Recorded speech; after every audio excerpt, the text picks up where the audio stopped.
ആലപ്പുഴയിലെ റെയിൽവേ മാലിന്യങ്ങൾ അടിയന്തരമായി നീക്കാൻ ജില്ലാ കളക്ടർ റെയിൽവേ അധികാരികൾക്ക് നിർദ്ദേശം നൽകി. അമ്പലപ്പുഴ MLH സലാം ജില്ലാ കളക്ടർക്ക് നൽകിയ പരാതിയുടെ അടിസ്ഥാനത്തിലാണ് നടപടി.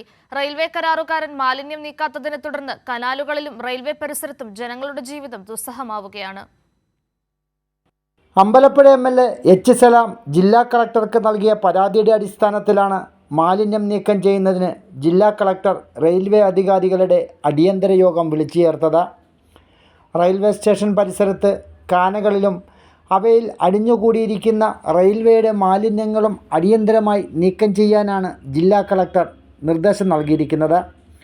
റെയിൽവേയുടെ മുന്നിലൂടെയുള്ള ഇലവന്തിത്തോടക്കം ശുചീകരിച്ച് 10 ദിവസത്തിനുള്ളിൽ മാലിന്യങ്ങൾ നീക്കം ചെയ്യണമെന്ന കർശന നിർദ്ദേശമാണ് ജില്ലാ കളക്ടർ നൽകിയിരിക്കുന്നത്.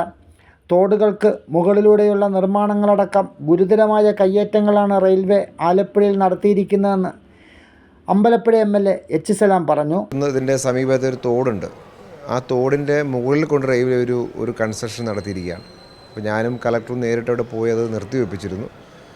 അപ്പോൾ ഒരു മര്യാദയില്ലാതെയാണ് ഈ തോടിൻ്റെ മേലെ കൊണ്ട് കോൺക്രീറ്റ് വെച്ചൊരു പുതിയൊരു സംഗതി ചെയ്യുകയാണ്. മാലിന്യം നീക്കം ചെയ്യുന്നതിനാവശ്യമെങ്കിൽ ജൻ റോബോട്ടുകളുടെ സൗകര്യം ഉപയോഗപ്പെടുത്തണമെന്നാണ് നിർദ്ദേശം. ആലപ്പുഴ റെയിൽവേ സ്റ്റേഷനിൽ യാത്ര സമാപിക്കുന്ന 3 ട്രെയിനുകളിലെ മാലിന്യങ്ങളാണ് ഇവിടെ നിറഞ്ഞിരിക്കുന്നത്. മാലിന്യങ്ങൾ നീക്കം ചെയ്യുന്നതിന് കരാറെടുത്തവർ ഗുരുതരമായ വീഴ്ചയാണ് വരുത്തിയിരിക്കുന്നതെന്നും H സലാം പറഞ്ഞു. എല്ലാ ദിവസത്തെയും മാലിന്യം കൊണ്ടുവന്നിട്ട് എല്ലാ മാലിന്യങ്ങളും സമീപത്തേക്ക് തള്ളുന്നു എന്നാണ്.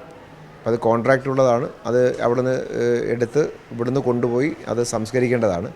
അതാണ് വർക്കെടുക്കുന്ന കോൺട്രാക്ടർമാരുടെ കണ്ടീഷൻ. ഷജഹാൻ, കൈരളി ന്യൂസ്, ആലപ്പുഴ.